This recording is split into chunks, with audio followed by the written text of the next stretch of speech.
말씀은 창세기 45장 1절부터 8절까지의 말씀입니다. 창세기 45장 1절부터 8절까지입니다.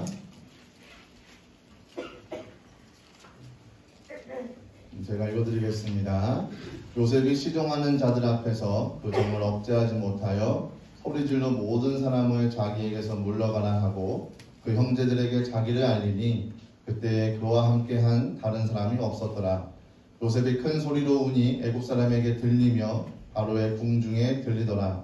요셉이 그 형들에게 이르되 나는 요셉이라. 내 아버지께서 아직 살아계시니까 형들이 그 앞에서 놀라서 대답하지 못하더라. 요셉이 형들에게 이르되 내게로 가까이 오소서. 그들이 가까이 가니 이르되 나는 당신들의 아우 요셉이니 당신들이 애굽에 판 자라. 당신들이 나를 이곳에 팔았다고 해서 근심하지 마소서. 한탄하지 마소서. 하나님이 생명을 구원하시려고 나를 당신들보다 먼저 보내셨나이다. 이 땅에 2년 동안 흉년이 들었으나 아직 5년은 밭갈이도 못하고 추수도 못할지라. 하나님이 큰 구원으로 당신들의 생명을 보존하고 당신들의 후손을 세상에 두시려고 나를 당신들보다 먼저 보내셨나니 그런즉 나를 이리로 보낸 이는 당신들이 아니요 하나님이시라. 하나님이 나를 바로에게 아버지로 삼으시고 그 온 집의 주로 삼으시며 애굽 온 땅의 통치자로 삼으셨나이다. 아멘. 오늘 본문 말씀으로 목사님 나오셔서 말씀 전해주시겠습니다. 오늘 읽은 말씀을 가지고 평안을 얻는 길, 이러한 제목으로 말씀을 나누려고 합니다. 저는 그렇게 생각합니다. 대기업을 이룬 사람들이 있어요. 우리나라로 뭐 전 세계적으로도 보면은 뭐 빌 게이츠라든지 뭐 록펠러 뭐 이런 뭐 세계적으로 큰 재벌을 이루고 세계적인 기업을 하는 사람들도 있고, 또 우리나라에도 보면은 삼성에 돌아가신 이건희 회장 그분도 있고, 현대의 그룹에 돌아가신 정주영 회장도 있고, 대기업을 이루어서 많은 사람들에게 국가적으로나 사회적으로 유익을 끼친 분들이 있습니다. 그들의 공로를 과소평가할 수는 없습니다. 그러나 또 저는 믿음을 가진 사람으로서 한번 생각을 해봅니다. 대기업을 이루고 많은 사람들에게 유익을 주고 국가 경제에 이바지를 한 분들이지만 과연 그들이 개인적으로 얼마나 마음의 평안을 누리면서 살다가 이 세상을 떠났을까? 더 큰 일을 많이 하고 더 큰 기업과 재벌 이런 걸 할 것 같으면은 하루하루가 아마 근심, 염려, 걱정, 살얼음판이었지 않을까.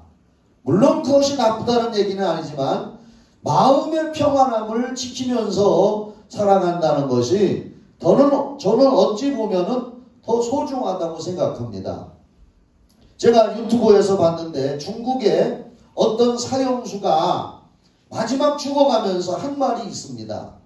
그 사람이 큰 뭐 돈을 많이 가지고 큰 사업을 하는데 또 이 뭐 주먹개나 쓰는 사람을 동원하고 그래서 상대방 정적들을 죽이기도 하고 이렇게 하면서 이렇게 몰래 이렇게 죽이기도 하면서 큰 일을 하면서 했는데 마지막에는 이제 그런 나쁜 일을 저질러 가지고 잡혔습니다. 그래서 중국이니까 대번 사형을 했어요. 사형을 하는데 그 사람이 마지막 죽을 때 이렇게 얘기했어요. 내가 이렇게 사는 동안에 평안함이 없었다. 나는 지금 다시 살아난다면, 다시 한 번만 더 살 수 있는 기회가 있다면 나는 이렇게 큰 일을 하면서 나쁜 일을 저지르면서 하루하루 조마조마하고 초조하고 마음 졸이면서 살 것이 아니라 조그마한 구멍가게를 하면서라도 가족들과 함께 평안하게 오손도손 살다가 생을 마감할 걸 나는 정말 후회스럽다 하면서 세상을 사형 선고를 받을 때 그가 마지막 남긴 말이 유튜브에 검색해보면 나옵니다. 그만큼 사람의 마음은 평안함이라는 것이 얼마나 중요한가. 우리 예수 믿는 사람들은 마음의 평안함을 유지할 수 있기를 주님의 이름으로 다시 한번 이 시간을 빌어서 축원합니다. 잠언서 17장 22절은 그래서 명언 중에 명언입니다. 성경이니까 거기에 마음의 즐거움은 양약이라도 심령의 근심은 뼈로 썩게 한다. 마음의 즐거움은 평안함은 어떤 약보다도 더 좋은 약이다. 이렇게 말씀을 성경은 하고 있습니다. 그리고 누가복음 17장 20절로 21절에 보면은 바리새인들이 예수님한테 이런 질문을 해요. 하나님의 나라가 언제 임합니까? 그들의 질문은 하나님의 나라가 이 땅에 임해가지고 자기들이 원하는 대로 마음 평안하고 행복하게 세상에서 즐기며 살까? 이런 목적을 가지고 예수님께 질문한 것 같습니다. 우리가 예수 믿고 구원받아 하나님의 나라 하면은 하나님의 나라의 개념은 굉장히 폭이 높습니다. 영적으로는 죽은 후에도 천국 가는 게 하나님의 나라요. 이 땅에서도 건강하고 행복하게 사는 것이 하나님의 나라 구원의 의미에 다 포함됩니다. 그러니까 이 바리새인들이 그런 걸 말하면서 예수님한테 누가복음 17장 20절로 21절에 하나님의 나라가 언제 임합니까? 우리가 언제 행복하고 평안하게 맘 놓고 살 수가 있겠습니까? 아마 그렇게 질문한 것 같아요. 그러니까 예수님께서 뭐라고 하느냐? 하나님의 나라는 볼 수 있게 임하는 것이 아니요 또 여기 있다 저기 있다고도 못하리니 하나님의 나라는 너희 안에 있느니라. 너희 마음 안에 평안함이 먼저 이루어지고 행복이 이루어질 때에 모든 주변 환경도 다스리면서 살 수 있는 것이다. 하나님의 나라는 너희 마음에서 먼저 예수 안에서 이루어져야 된다. 여기 있다 저기 있다지 못하고 너희 안에 마음 안에 평안함이 있고 천국이 이루어지면 그것이 진정한 하나님의 나라다. 그래서 너희 안에 즉 예수님을 믿고 거듭나서 천국에 대한 소망을 가지고 세상에 지나친 욕망을 버리고 믿음으로 맡기며 감사하며 하루하루를 살아가는 사람들 마음속에 하나님의 나라가 이루어지고 천국이 이루어진다는 사실을 깨달으시기를 바랍니다. 그래서 우리가 좋아하는 찬송가 중에 조막이나 궁궐이나 내 주 예수 모신 곳이 그 어디나 하늘나라. 공감하시죠? 조막이나 궁궐이나 내 주 예수 모신 곳이 그 어디나 하늘나라. 잠언서 읽어보면 이런 말씀도 있어요. 다투는 여인과 큰 움막에서 사는 것보다 조막에서 차라리 평안하게 혼자 사는 게 낫겠다 하는 잠언서도 마음의 평안함을 말하고 있습니다. 그리고 로마서 14장 17절 말씀에 하나님의 나라는 성경에 하나님의 나라는 결코 이 세상적인 먹고 마시는 것에 의해서 있는 것이 아니요 성령 안에서 우리가 예수 피로 구원받고 제사함받아 천국을 소망하고 성령이 우리 안에 오셔서 주시는 성령 안에서 의와 평강과 희락이 마음에 이루어질 때에 진정한 하나님의 나라요 평안이 임한다는 것을 믿습니다. 그래서 저는 오늘 이 성경에 누가 정말 마음의 평안함을 가지고 살았을까? 인간이라면 세상에 사는 동안에 각종 염려, 근심, 걱정, 고난, 슬픔, 억울한 일 이런 걸 많이 가지고 사는 것이 인생들인데 그러한 가운데서도 성경 인물 중에 아브라함, 이삭, 야곱, 요셉, 믿음의 족장들 이야기가 많이 있지만 그 가운데서 누가 그래도 마음의 평안함을 가지고 살았을까? 다 나름대로 평안함을 가지고 있었겠지만은 오늘 성경을 읽어보면서 성경 인물 중에 요셉은 정말 마음에 그래서 평안함이 있었겠구나. 왜냐하면은 제가 이제 신학을 공부하면서 신학교에서 요셉은 구약 성경의 인물 중에서 예수님을 상징하고 오실 예수님을 예표하는 인물 중에 뛰어난 인물이 많이 있지만 그 중에서도 요셉이라고 하는 사람은 그 일생을 살펴볼 때 예수님의 모습, 예수님의 형상이라고 배웠습니다.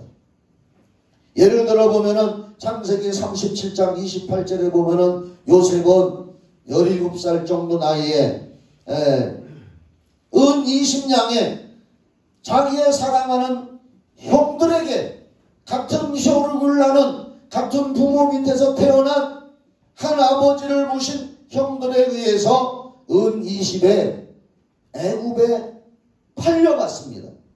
그것도 죽이려고 웅덩이 파는 데다가 집어 던졌는데 형들이 거기 마치 물이 없어서 죽지는 않고 거기서 있는데 두려움 속에 떨고 있는데 그걸 또 다시 건져내가지고 형들이 지나가는 낙타 타고 가는 대상들에게 은 20냥에 팔아버렸습니다. 예수님도 마태복음 26장 15절에 보면은 사랑하는 제자에게 다른 유다에게 은 30냥에 배신당하고 팔렸습니다. 요셉도 은 20에 형제들에게 배신당하고 팔렸습니다. 예수님도 사랑하는 제자들에게 은 30냥에 팔렸습니다. 그리고 요셉의 일생을 보면은 애굽으로 팔려갔을 때에 보디발의 가정으로 가고 그 보디발의 가정에서 정말 충실하게 일하고 가정 총무까지 하면서 주인의 눈에 들어서 성실하게 일하고 하나님을 두려워하면서 죄 안 짓고 살려고 하는데 그 보디발의 부인이 날마다 성경 읽어보면은요 날마다 그 여자가 와서 눈짓했다 그랬습니다. 우리 저 넷째 딸 아들 시우라 윙크 좀 해봐. 그럼 어떻게 하잖아 이렇게 윙크를 이 보디발의 아내가 와서 요셉한테 와서 나하고 하룻밤만 동침하자 원이 없다 동침하자 눈짓하고 날마다 남자라면 넘어갈 수가 있는 거예요. 여자가 먼저 그렇게 유혹을 하니까. 그런데도 요셉은 내가 하나님 앞에 어찌 범죄할 수가 있느냐. 이 집의 주인 보디발 장군이 이 집의 모든 재산을 맡기고 나한테 인감도장까지 맡겼지만은 당신만큼은 맡기지 않았다. 그러면서 죄질 수 없습니다. 어느 날은 집에서 혼자 사고 보고 있는데 집 식구들이 아무도 없는데 그 여자가 또 와서 나하고 한 번만 통치해달라고 통사정을 하니까 매달리는데 요셉은 그럴 수 없습니다 하고 뿌리치고 나오다 보니까 웃돌이가 확 벗겨졌습니다. 그러니까 이 여자가 앙심을 품고 우리나라 옛날 말에도 여자가 한을 품으면 뭐 5, 6월에도 서리빨이 내린다고 그랬잖아요. 이 여자가 이때가 기회다 해가지고 요셉이 옷이 벗겨진 상태에 도망가니까 그 옷을 가지고 후들르면서 여러분 이놈이 나를 겁탈하려고 왔다가 내가 소리 지르고 반항하니까 옷을 벗어놓고 도망갔습니다 하고 얼마나 억울한 사정이요. 그리고 남편 보디발 장군이 돌아오니까 이 사람은 그 나라의 왕의 시위대장이요. 지금으로 말하면 경호대장. 남편한테 얘기해서 왕의 죄수들을 가두는 감옥에 갇혀서 거기서 2년간 감옥살이하고 요셉의 일상을 살펴보면 파란만장합니다. 그런 가운데 요셉은 그렇게 인간 저 밑에까지 감옥 생활하다가 하나님의 은혜로 하나님의 도우심으로 할렐루야 하루상에 또 그냥 하나님이 높여주시니까 애굽의 최고의 권세장 국무총리가 됐습니다. 성경 읽어보면은 여기 읽어보면은 애굽의 왕 바로 왕이 나를 바로의 아버지로 삼고 그 온 나라의 주로 삼으시며 애굽 온 땅의 통치자로 나를 삼았다 그랬습니다. 그러니까 애굽의 모든 통치를 하는 그런 능력자로 부활을 했습니다. 예수님도 죽었다가 사흘 만에 부활해서 하나님의 아들로 인정되셨다 그랬습니다. 이런 모든 걸 보면은 요셉이야말로 예수님의 구약 사람 중에 모형이요 예수님의 그림자라고 이렇게 우리가 성경을 통해서 알고 있습니다. 그래서 분모는 고난과 역경 속에서도 그 요셉이 마음의 평강을 얻은 요셉의 내면을 여기서 우리들에게 전해주는 말씀입니다. 요셉이 억울한 걸로 따지면 형들을 날마다 생각하면서 이 죽일 놈들, 원수 갚을 놈들, 나를 이렇게 고생시키고 날마다 그 생각을 하면서 살았다면은 심장병이 걸렸던지 요셉도 얼마 살지 못했을 것입니다. 날마다 억울한 일만 생각하면서 산다면. 그러나 요셉은 하나님을 믿기 때문에 하나님께 맡기고 자신을 죽음과 사지와 고난의 자리에 팔아넘긴 형들을 애굽의 총리가 되어서 만나게 되었을 때에 원수를 갚거나 복수를 한 것이 아니고 그 두려워서 떨고 있는 형들에게 한 말이 오늘 이 말씀입니다. 본문 말씀. 다시 한번 봅시다.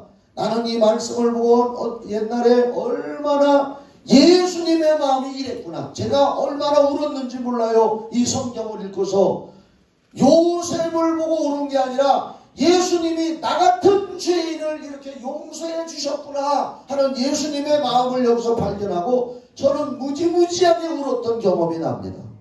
한번 이 말씀을 봅시다. 창세기 45장 오늘 본문인데 5절부터 4절부터 봐봐요. 한번 다시.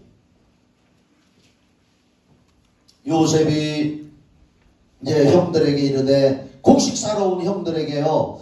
나는 요셉이라 자기 정체를 밝히는 겁니다. 내 아버지께서 아직도 살아계십니까? 아버지 안도를 묻고 형들이 그 앞에서 놀라서 대답하지 못하더라. 형들이 깜짝 놀란 거예요. 곡식 사러 애굽에 내려왔다가 그 나라의 총리로 앉아있는 사람이 동생이라는 걸 알고서는 형들이 겁이 나서 부들부들 떨고 있는 겁니다. 지금 당신들이 애굽에 판 나라 이 말이요. 참 판자라. 5절 당신들이 나를 이곳에 팔았다고 해서 근심하지 마소서, 한탄하지 마소서. 하나님이 생명을 구원하시려고 나를 당신들보다 먼저 보내셨나이다. 하나님이 하셨다는 거예요. 이 땅에 2년 동안 흉년이 들었으나 아직 5년은 밭갈이도 못하고 추수도 못할지라 하나님이 큰 구원으로 당신들의 생명을 보존하고 당신들의 후손을 세상에 두시려고 나를 당신들보다 먼저 보내셨나니 그런즉 8절 보세요. 나를 이리로 보낸 이는 당신들이 아니요 하나님이시라. 할렐루야.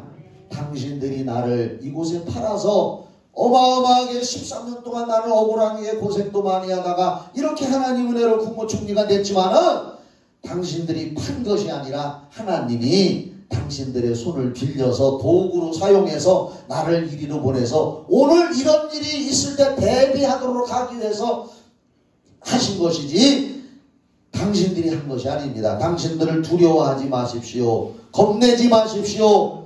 내가 당신과 당신들의 자녀들을 보호하겠습니다. 이렇게 말을 하는 겁니다. 이 말씀 속에서 요셉은 그동안 그 세월 동안에 그런 마음을 가지고 있었던 겁니다. 억울한 사정, 분통, 분한 사정 이런 것은 다 하나님께 맡기고 기도하면서 하나님의 주권적으로 하나님의 섭리로 오늘날 이런 일을 대비하기 위해서 하나님이 이렇게 하셨구나. 사랑하는 여러분, 여러분의 삶의 모든 것 하나하나 하나님의 주권하에 있는 것이고 하나님께서 섭리로 여러분을 여기까지 인도하셨다는 것을 믿으시기를 예수의 이름으로 축원합니다. 하나님 앞에 맡겨보시기를 예수의 이름으로 축원합니다. 그러니까 요셉은 형들을 용서하고 하나님이 이렇게 하셨는데 내가 당신들을 향하여 복수하거나 원망을 할 필요가 뭐가 있겠느냐. 나는 당신들을 다 용서했습니다 하면서 이렇게 형들을 오히려 위로하고 있는 겁니다. 이게 예수님의 마음인 줄 믿습니다. 예수님도 기도 응답에 대하여 말씀을 하신 후에 마가복음 11장 25절 제가 지난 금요일날 밴드 예배 드리면서 마침 그때 제가 미리 주보에 내보냈지만은 말씀이 이제 마가복음 11장 그 말씀이요 믿음 무화과나무 이야기 있잖아요. 무화과나무 말을 하는 이야기. 예수님께서 때가 안 된 무화과나무를 말라 죽게 한 거. 그 예수님도 사실 법칙에 어긋나는 거예요. 무화과나무 때가 안 됐으면 당연히 열매가 없는 건데 예수님이 말라 죽으라 그랬거든요. 자연법 법칙을 예수님이 무시했는데 이거 이상하다. 나는 성경 읽을 때 그런 생각을 했습니다. 그러나 예수님은 그 사건을 통해서 우리들에게 하나님의 위대함과 하나님의 전능하심과 할렐루야 믿음의 위대하심과 기도의 위대하심을 교훈하고 가르치기 위해서 그 무화과 나무를 가지고 우리에게 교훈을 주시려고 한 겁니다. 그게. 제가 지난 금요일날 그 말씀 전하면서 마지막 25절에 보면 그 24절에 무엇이든지 기도하고 구하는 것을 받은 줄로 믿으라. 그러면 너에게 그대로 되리라. 기도하고 구하고 믿고 있으면 그대로 된다고 예수님 마가복음 11장 24절에 말씀하고 그 다음에 25절에서 한 말씀이 누구에게 혐의가 있거든 용서하라. 너희가 용서하지 않으면 하나님께 너희도 용서받을 수가 없다. 기도의 응답을 받기 원하면 용서하라는 이야기를 예수님이 하셨거든요. 25절이 그게 참 위대한 말씀인데 잘못하면 그거 빠쳐놓기가 쉽습니다. 25절 서서 기도할 때 아무에게나 혐의가 있거든 용서하라. 그리하여야 하늘에 계신 너희 아버지께서도 너희 허물을 사하여 주시리라. 이 요셉이 그 형들을 용서하는 마음을 가지고 있지 않았다면 그는 이미 파괴됐을 겁니다. 조영기 목사님이 설교하는데 이런 얘기를 하더라고요. 어떤 여자가 아주 그냥 죽을 병이 다 돼가지고 그냥 몸이 바짝 말라가지고 죽을 병이 걸려가지고 조영기 목사님을 찾아왔더랍니다. 목사님 저 좀 살려주시고 기도 좀 해주세요. 그래서 사정을 들어보니까 뭔 일입니까? 저는요 남편하고 이혼을 했습니다. 남편놈이요 그놈이요 나를 뭐 그냥 얼마나 억울하게 하고 못살게 하고 또 이렇게 해가지고서 이혼을 한 지가 10년이 됐습니다. 10년이 됐는데 제가 그래 이혼을 했는데도 그놈이 미워가지고 그냥 날 그놈 죽어라 두고 보자 너 그냥 내 눈에 흙이 들어가기 전까지 용서 못한다 이렇게 하면서 살았는데 자기가 병이 들려가지고 다 죽게 생긴 거예요. 조용기 목사님이 그랬대요. 여보시오 자매님 이혼한 지 10년 됐다고요? 에이 이혼한 거 아니네. 아직도 그 남자하고 살고 있는 거네 뭘. 아직도 그 남자를 미워하고 그 남자 생각하고 맨날 억울하다고 하는 거 서로상에만 이혼한 거지 진짜 아직 이혼한 거 아니네. 오늘 딱 이혼하고 말어. 오늘 갈라섰으니까 아주 잊어버리고 갈라서고 말어. 왜 지금까지 그 사람 생각하고 그 사람 억울하고 그놈 욕하고 살았느냐고. 그러니까 당신 병 들었지. 조용기 목사님 얘기입니다. 그래서 그 여자한테 오늘 딱 이혼했으면 딱 이혼하라. 서류상으로만 이혼한 거지 지금까지 이혼한 게 아니요. 그러니까 오늘 그 남자에 대해서 잊어버리고 이제 하나님께 맡기고 평안함을 가지고 살으라고. 그리고 기도해줬는데 얼마 있다가 이 여자가 정말로 그렇게 했는데 싹 치료가 됐답니다. 할렐루야. 조용기 목사님 설교할 때 간증으로 제가 들었습니다. 이 억울한 걸 가지고 있고 요셉도 만약에 억울한 걸 가지고 있고 이렇게 했더라면은 그가 해결하지 못했을 것입니다. 그러나 우리가 이 말씀을 읽어보면은 요셉의 내면에 그 마음속에 예수님의 마음을 가졌던 거고 용서하고 이미 하나님 앞에 맡기고 하나님의 주권을 인정하고 하나님의 섭리를 인정하면서 살아왔기 때문에 하나님께서 그 마음을 보시고 요셉을 다시 세워서 애굽의 국무총리로 세워주신 줄을 믿습니다. 마태복음 18장 21절로 35절에 예수님은 용서에 대해서 설교하시고 말씀하실 때 베드로가 형제가 내게 죄를 범하면 몇 번 용서해 줄까요? 7번 용서해 주면 되잖아요. 예수님 뭐라고 했습니까? 70번씩 7번이라도 용서하라. 그러면서 1만 달란트 빚진 사람과 100데나리온 빚진 사람 얘기를 예수님이 직접 하시잖아요. 1만 달란트가 얼마인지 내가 계산해 보라 그랬는데 계산해 보셨습니까? 금 한 달란트가 지금 시세로 25억 간대요. 34.4kg이니까 금 한 달란트가. 그런데 그 한 달란트가 지금 시세로 25억이니까 1만 달란트 내가 계산해 보니까 25조더라고. 25조. 평생 못 갚는 돈이요 그거. 근데 용서받은 주인한테 용서받고 탕감받았는데 이 사람은 자기한테 100데나리온 빚진 사람. 그때 당시 노동자 하루 품값이 한 데나리온이래요. 그러니까 100일치의 품값 빚진 사람한테 멱살 잡고 내 나라 안 내놓으면 너 5개가 준다고 5개 받았잖아요. 이 말을 들은 원주인이 그럼 다시 불러와라. 내가 너한테 1만 달란트 빚을 탕감해주고 용서해줬는데 너한테 겨우 100데나리온 빚진 사람을 너 그러느냐? 이거 안 되겠구나. 너 싸가지가 없는 놈이구나. 너 용서받았으니까 너도 남을 용서해줘야지 하면서 그 사람을 그거 갚을 때까지 5개 갚으라고 했으니까 그 사람 25조 못 갚어. 평생 갚아도. 그거 못 갚을 겁니다. 우리는 하나님으로부터 우리가 못 갚을 죄값을 예수님이 탕감해 주신 줄 믿으시기 바랍니다. 탕감받은 자들이란 말입니다. 그러면서 예수님이 용서에 대한 말씀을 마태복음 18장 25절로 35절에 말씀하신 겁니다. 요셉이 이런 마음을 가졌기 때문에 형들을 봤을 때에 하나님이 그렇게 하신 겁니다.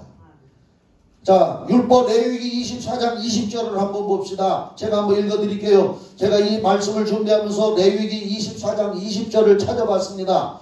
레위기 율법에는 24장 20절에 뭐라고 있느냐? 상처에는 상처로, 눈에는 눈으로, 이에는 이로 갚을지라. 남에게 상해를 입힌 그대로 그에게 그렇게 할 것이며.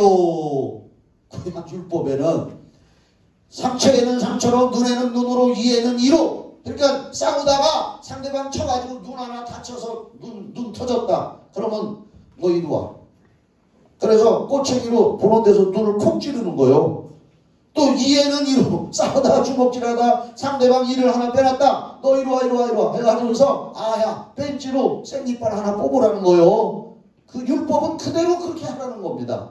그러나 예수님은, 복음은 예수님이 값없이 용서해 주신 것처럼 너희들도 용서하라는 말씀인 줄 믿으시기 바랍니다. 이게 우리에게 평안을 주는 말씀입니다. 로마서 12장 14절로 17절 20절에 제가 읽어드릴게요. 이런 말씀이 있습니다. 우리는 지금 복음 시대에 살고 있잖아요. 우리는 율법에 의해서 우리가 여기 있는 게 아닙니다. 로마서 12장, 저는 이 말씀 너무 좋아합니다. 12장 14절로 17절 20절에 너희를 박해하는 자를 축복하라. 축복하고 저주하지 말라. 아무에게도 악을 악으로 갚지 말고 모든 사람 앞에서 선을 도모하라. 할 수 있거든 너희로서는 모든 사람과 더불어 화목하라. 내 사랑하는 자들아, 너희가 친히 원수를 갚지 말고 하나님의 진노하심에 맡기라. 기록되었으되 원수 갚는 것이 내게 있으니 내가 갚으리라고 주께서 말씀하시니라. 내 원수가 줄이거든 먹이고 목마르거든 마시게 하라. 그리함으로 내가 숯불을 그 머리에 쌓아 놓으리라. 악에게 지지 말고 선으로 악을 이기라. 이 말씀 실천하기가 상당히 어려운 겁니다. 그런데 이 말씀을 실천하면서 기도할 때, 억울하고 분통 터지는 일을 당할 때에, 배신을 당했을 때에 이 말씀을 생각하고 하나님께 맡기고 기도할 때에 네가 평안함을 얻고 네가 병에 걸리지 않고 네가 하나님의 은혜와 형통함 속에서 살 수가 있는 것이다. 할렐루야. 그렇게 말씀하시는 거예요. 저도 살다 보면, 목사도 말이요, 살다 보면 어떤 때 억울하고 배신감을 느낄 때가 많이 있습니다. 저도 고등학교 다닐 때, 고등학교 때, 저는 고등학교 때 1학년, 2학년, 3학년 3년간을 실장만 했습니다. 오, 소리도 안 하네. 키는 작았는데 3년간 실장했어요. 1학년 4반 딱 들어가니까 담임선생님이 또 보더니 우리 반에서 학교 성적 1등으로 들어온 놈이 너구나. 네가 1등이구나. 네가 실장이야 그러더라고요. 그래서 나는 공부 잘했던 죄로 등신 같았었는데 실장을 했어요. 그래서 실장을 했는데 2학년 올라가니까 2학년 때는 또 투표를 하더라고요. 나는 1학년 4반에서 실장했고 우리 반에서 부실장했던 애가 우리 반 됐는데 둘이 또 붙었는데 애들이 또 나를 또 투표해서 뽑아줘가지고 실장을 했어요. 또 3학년 때도 어떻게 하다 보니까 실장을 했어요. 근데 저 3학년 때 무슨 일이 있었느냐, 우리 학교 다닐 때는 교련복을 입고 다녔어요. 교련 군대식으로 총 가지고 막 이렇게 훈련도 했어요. 교련복 입고. 지금 젊은 애들은 잘 모르지만은. 그래서 교련복 입고 가는데 우리가 그날 교련이 드는 날은 교련복을 입고 가야 돼. 이런 학생복, 검정색 학생복을 벗고 교련복 입고 여기 갑반 차고 일제시대 마냥 여기다 노란 거 이렇게 앞에서 차고 이렇게 하면서 학교를 가야 되는데 교련이 안 들었는데 저 가덕 사는 우리 반 놈 한 놈이 교련복을 입고서 학교를 떠온 게 아니고 2학년 때 그랬구나. 교련복을 입고 온 거예요. 근데 이제 3학년 그 생활지도 학생들이 돌다가 우리 반들이 다 꺼먹어버리고 있는데 그놈 한 놈이 교련복 입고 왔는데 불려나가가지고 두드려 맞는 거예요. 교실 앞에서 불러가지고 두드려 패더라고. 여러 사람이, 선배들이. 나는 이양 그래 내가 실장인데 보기가 안 좋더라. 그래 내가 나가서 실장이 아무리 선배들이라도 때리려면은 공정하게 엎드려 펼쳐놓고 빠따를 치던지 하지, 둘러놓고서 가운데서 이놈이 치고 저놈이 치고 하면은 이게 깡패냐 뭐냐.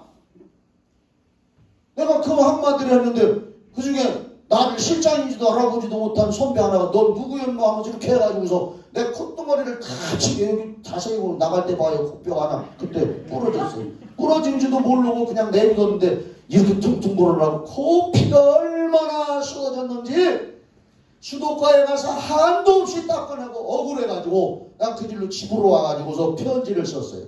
고소한다고. 눈물을 흘리면서. 그런데 우리 엄마가 그때는 예수도 안 믿을 때요. 우리 엄마가 보더니 손하나 억울하다고 이렇게 고소하고 하면은 되겠냐? 네가 참어라. 참는 자가 복이 있다. 옛날 어른들은 그렇게 얘기해요. 참는 자가 복이 있다. 참는 자가 복이 있다. 그리고 또 이제 저 학교 선생 중에 마침 생활지도 선생이 우리 당숙이요. 당숙이 선생님인데 생활지도 데리고 있는 애들이 그랬거든. 그러니까 당숙이 또 나한테 와서 손하나 내가 얘들 지도하는 생활지도 선생인데 네가 고소하고 고발하면 내 입장이 어떻게 되겠냐. 네가 참아라. 그래가지고 하나도 손해배상도 안 받고 아무 대가도 없이 그냥 다 용서하고 말았어요. 그 중에서 제일 나한테 영향을 끼치게 우리 엄마예요. 최송자 집사. 나중에 이제 예수 믿고 집사가 됐지만 최송자 집사가 지금도 생각이 나요. 선하나 네가 용서하라. 용서하는 자가 복 받는다. 근데 내가 코가 이뻤는데요. 그때 맞아가지고 코뼈가 가라앉은 거 치료도 안 하고 그냥 놔도록 내비뒀더니 여기가 톡 불어나 있어 지금. 이따 나갈 때 한번 보셔요. 근데 내가 이런 얘기를 안 해요. 요즘에도 제가 이제 어떠한 일에 아무 이유도 없이 잘못한 거 없이 억울한 일을 당하는 게 있어요. 근데 참 분통 터지고 억울한 일 명예훼손, 나 명예를 훼손하고 막 하는데 법으로 할까? 명예훼손으로 고소할까? 이런 생각이 들 때도 있습니다. 목회하다 보면 그런 일이 있어요. 그런데 밤새도록 이 일 때문에 기도하는데 하나님께서 로마서 12장 이 말씀을 악을 악으로 갚지 말고 악에게 지지 말고 선으로 이기라. 그러면 기도하다 보면은 그래야지요. 하나님 제가 순종했습니다. 해놓고서도 또 생각하면 안 돼. 이거 억울해서 못 있어. 안 돼. 이거 명예훼손으로 고소해야 돼. 또 기도해보면 하나님은 말씀으로 용서하는 자가 성경대로다. 그 말씀은 기도할 때는 말씀이 나를 움직이고 눈 뜨고 있으면 또 이거 고소해야지. 억울해서 안 돼. 그러나 어떤 때 이런 말씀을 우리가 실천하면서 사는 것이 마음에 억울하고 참담한 일을 당할 때 하나님께 맡기고 기도하는 것이 내 마음이 가장 편하고 성령이 역사하시는 줄 믿으시기 바랍니다. 막상 말씀을 실천하려고 하면 마음의 갈등과 고민과 인간의 생각이 들어와서 나를 흔들 때가 있습니다. 그런데 이제 결론으로 말씀드립니다. 결론은 로마서 8장 6절 9절이요. 뭐냐? 육신의 생각은 사망이요 영의 생각은 생명과 평안이니라. 아멘 좀 해주세요. 육신의 생각은 사망이요 영의 생각은 생명과 평안이니라. 육신의 생각은 하나님과 원수가 되나니 이는 하나님의 법에 굴복하지 아니할 뿐 아니라 할 수가 없습니다. 육신에 있는 자들은 하나님을 기쁘시게 할 수 없느니라. 만일 너희 속에 하나님이 영이 거하시면 너희가 육신에 있지 아니하고 영에 있나니 그런즉 그리스도의 영이 없으면 그리스도의 사람이 아니니라. 요셉이 이런 마음을 가진 사람이었습니다. 그래서 하나님이 요셉에게 어떤 복을 주셨는지 아세요? 이전부터 복을 주셨는데 요건 한번 보고 넘어갑시다. 창세기 39장 2절부터 한번 찾아줘 봐요. 창세기 39장 2절로 3절. 그래서 하나님이 요셉을 이렇게 복 주시고 이런 내면의 평안함을 주신 겁니다. 창세기 39장 2절 3절. 나는 저와 여러분이 이런 복 속에서 하나님의 평안 속에서 한 세상 살다가 다 천국 가게 되기를 예수의 이름으로 축원합니다. 여호와께서 요셉과 함께 하심으로 그가 형통한 자가 되어 그 주인 애굽 사람의 집에 있으니 그의 주인이 여호와께서 그와 함께 하심을 보며 또 여호와께서 그의 범사에 형통하게 하심을 보았더라. 하나님이 요셉의 마음이 그렇게 된 것을, 요셉의 마음이 용서의 사람, 평안의 사람이라는 걸 아셨기 때문에 항상 함께 해주시고 형통하게 해주시고 잘되게 하신 줄 믿으시기 바랍니다. 여러분, 힘들고 어려운 일이 다가올 때 인간의 생각을 따르기보다 예수 믿는 사람은 하나님의 말씀의 편에 서서 따라가시면 여러분이 평안하게 잘 될 줄 믿습니다. 세상과 딱 이혼하시기를 예수 이름으로 축원합니다. 세상과 딱 이혼하고 하나님 편에 서야 됩니다. 그래야 내가 건강하고 잘 되는 거예요. 오늘도 여러분 이런 마음을 가지고 성령의 기름 부음을 받고 세상의 방법이 아닌 말씀과 성령의 인도로 마음의 평안함을 누리며 살다가 다 우리 천국에 가서 영원한 평강 중에 살게 되기를 예수 이름으로 축원합니다. 기름 부음이 임할지어다. 기도하십시다. 사랑의 아버지 감사합니다. 요셉은 그랬습니다. 요셉은 그랬습니다. 요셉은 그런 마음의 사람이었기 때문에 형통한 사람이 되고 또 형들을 만났을 때에 하나님이 그렇게 하신 거라고 하나님께 모든 걸 맡기고 기도했습니다. 그래서 요셉이 평안하게 살다가 하나님 나라 간 줄 믿습니다. 우리 성도들도 이 세상 살다가 어려운 일 당할 때 기도하고 말씀 편에 서서 평안함을 유지하면서 행복한 삶을 살다가 천국 가게 하여 주시옵소서. 예수님의 이름으로 기도합나이다. 아멘. 또 오늘 이 찬송 부르면서 성령 받고 집에 가시기 바랍니다. 주님의 성령 지금 이곳에 성령 받아요. 성령 받아요. 영의 사람이요. 주님의 성령 손 들고 해도 돼요.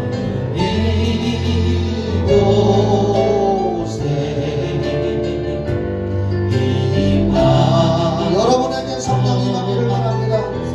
육신의 생각을 따르지 말고 영의 생각을 따르기를 바랍니다.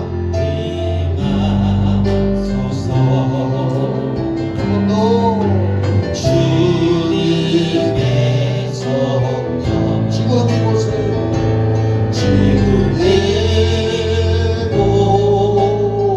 나에게 임하소서.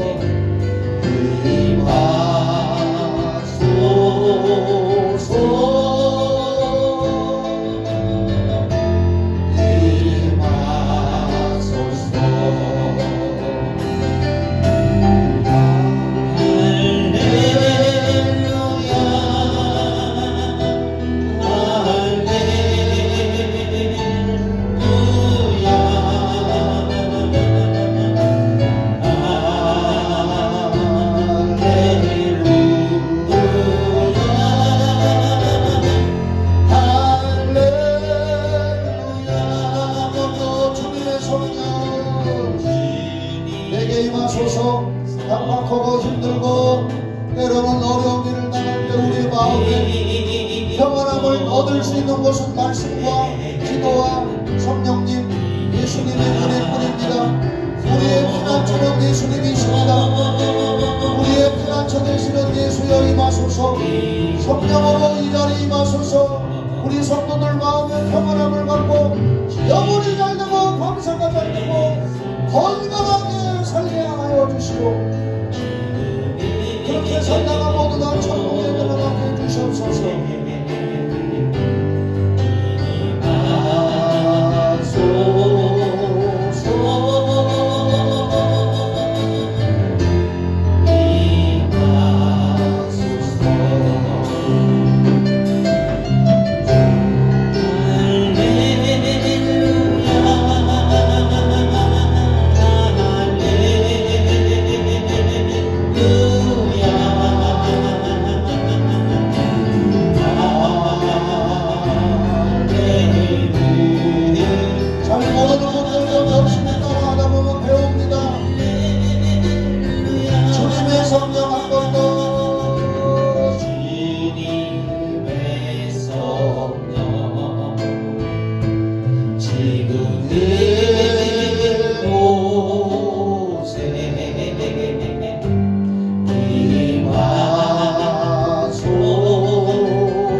기도할 분은 기도하시고 여러분 마음을 힘들게 하는 게 있습니까?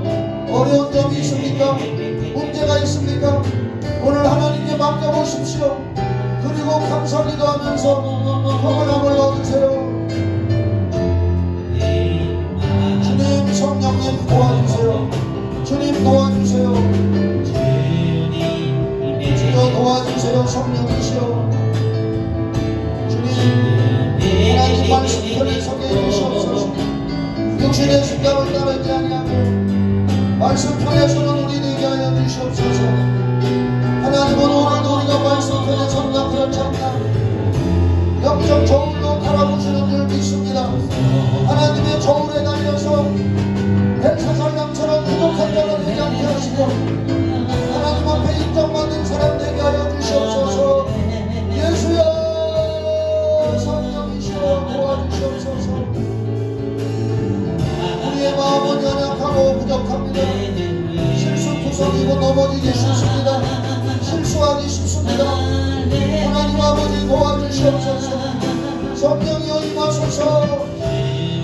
기도하는 우리 성도들에게 성령 충만 주시고 임하시고 마음의 평안함을 주시옵소서. 이 세상 사는 동안에 근심염려 걱정 모든 일들을 하나님 앞에 맡기고 감사하면서 평안함으로 살아가게 해주시옵소서. 평안함이 힘입니다. 평안함이 능력입니다. 평안함이 건강입니다. 주가 역사하여 주시고 도와주시옵소서. 아버지 성령이여 임하소서. 성령이여 임하소서. 성령께 맡기고 기도해보세요. 용서하는 기도도 해보세요.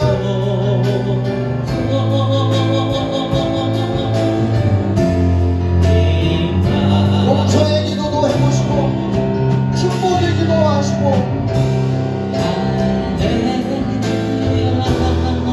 성령이여 오늘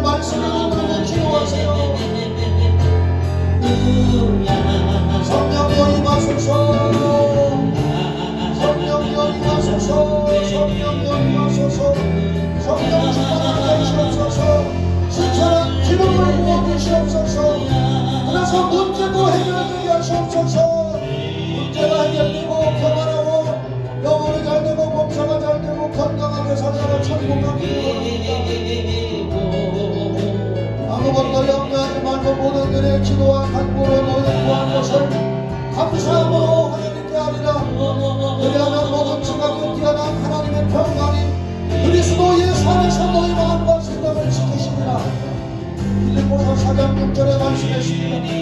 오늘 예언하고 있습니다. 주여 역사하시옵소서.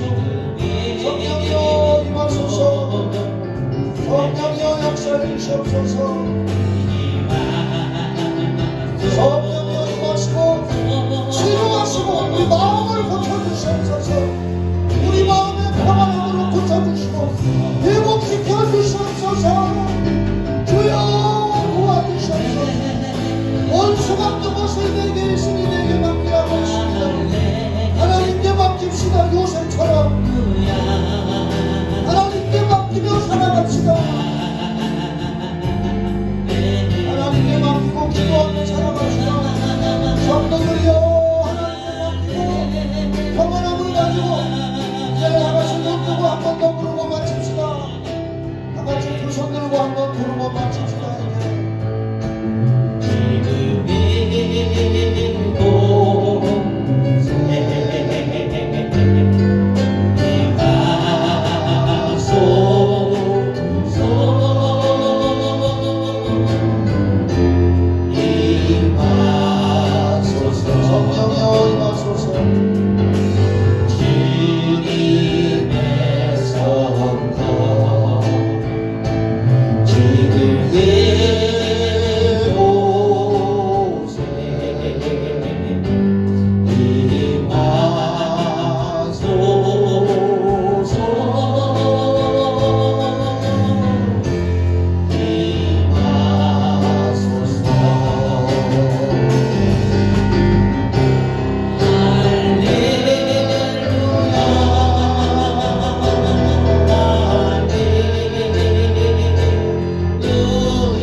우리를 죄에서 구원해 주신 예수 그리스도의 은혜와 우리 하나님 아버지의 그 크신 사랑과 성령의 교통하심과 인도하심과 충만하고 신선한 기름 부으심이 예배드린 우리 성도들과 교회와 가정들 위에 또 청주시 이 나라의 민족 전 세계 위에 영원히 함께 있을지어다. 아멘.